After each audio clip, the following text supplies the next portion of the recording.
ఇంధన పొదుపు, పర్యావరణ పరిరక్షణకు ప్రాధాన్యమిస్తూ ప్రధాని నరేంద్ర మోదీ కీలక నిర్ణయం తీసుకున్నట్లు తెలుస్తోంది.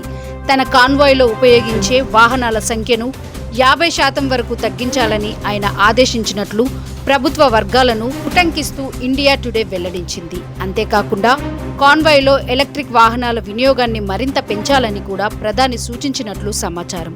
పర్యావరణ హిత చర్యల్లో భాగంగానే ఈ నిర్ణయం తీసుకున్నట్లు తెలుస్తుంది. ప్రధాని భద్రతకు ఎలాంటి భంగం కలగకుండా స్పెషల్ ప్రొటెక్షన్ గ్రూప్ కొత్త మార్పులు అమలు చేస్తున్నట్లు సమాచారం. భద్రతా ప్రమాణాలను కొనసాగిస్తూ అవసరమైన వాహనాలనే వినియోగించేందుకు చర్యలు చేపడుతున్నారని పేర్కొన్నారు. ఇంధనం ఆదా చేయాలని దేశ ప్రజలకు తరచూ పిలుపునిచ్చే ప్రధాని మోదీ ఇప్పుడు తన కాన్వాయ్ విషయంలోనూ అదే విధానాన్ని అమలు చేయడం ప్రాధాన్యత సంతరించుకుంది.